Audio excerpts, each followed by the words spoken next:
Hi YouTube, welcome to part 3 of the Wolseley WD8 Restoration. I've given the engine a second coat of green, Land Rover green paint. The cast iron sliders I've bolted onto the engine now, which really show the engine off. It looks really smart on it. Get a nice balance of display on it. I've cleaned up the magneto this morning, timed it all back up, put that back on. I've got the paint, the cover on the front here of the mag. The exhaust pipe's already done. I've finished grinding in the valves earlier on. The piston is fine, there's no slack or nothing in there. What are we getting to? We've got to clean all this off, paint around the edge, because my gasket turned up just literally a minute ago in the post for it. I put all the covers back on. They need another coat of green each. The back Wolseley cover wants another coat.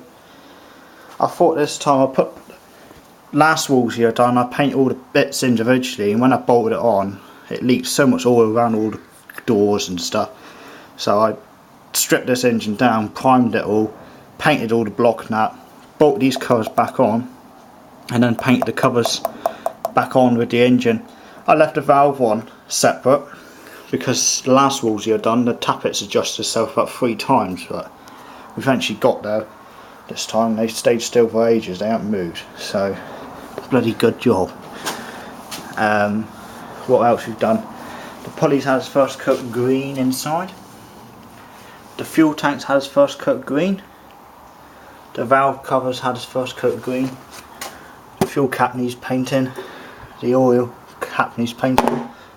The flywheel has had another coat, paint stripper put on it.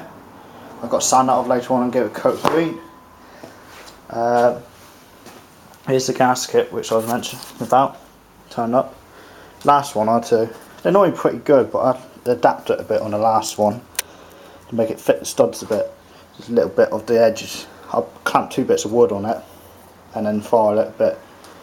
And I always put the gasket, if you're not too sure, which I don't know if this is the right way or not, you've got a little lip raised edge on the side of it.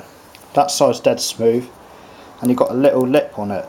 I always put them up that way, so if you do get a bit of a slight weep from the head coming down, it'll just gently sit off the edge. It won't go in there, it'll probably evaporate in time. It tries getting there if you've got a slight weep, so that's always the way I've put it. That's what I guess it is for, but I don't think you put it the other way around, I'm not too sure, but I've always put them up that way. So thank you for watching part 3. Hopefully part 4 it will be back together. The flywheel I won't put back on for the minute because I've got to build a new trolley. I've got to go and get some timber for that and get some steel and build the axles up. Then make a bracket up on the side of it, put another car alternator on it because I can charge up 12-volt batteries up on the shows of it. I've got the trolley to build for my Leo pump as well, which now look a nice set together. There's a couple of bits I've missed down the bottom here, but you touch them in, a few little chips and scuffs, but you get that in the engine. I don't mind a few little chips and scuff on the engines because it gives it a bit of character again, as long as it don't get as bad as it originally was, which I shouldn't let it get that bad. None of my engines get that bad in my collection. So that's that, almost coming to the end. Next winter's project is a 5 horsepower tank called Peter M, which I started rebuilding last summer, and then I got a bit bored of it, so I went on to my other Wolseley, finished that off. But that's in there, been waiting to be done. The flywheels are down the bottom here, but I've got all the bits in my shed somewhere, all the small bits, pulleys and linkages and glass orders down in the bedroom, but everything's free on it. Bought them up Dingle's auction a couple of years ago, if you might remember it up there. Some of you went, but it was pretty bad if you could remember it. All the little bits and pieces here still be done. They want polishing up, put in. The fuel line wants cleaning up. The inspection plate is here. Hang on, if I can get the thing up. Come on, my beauty. There you go.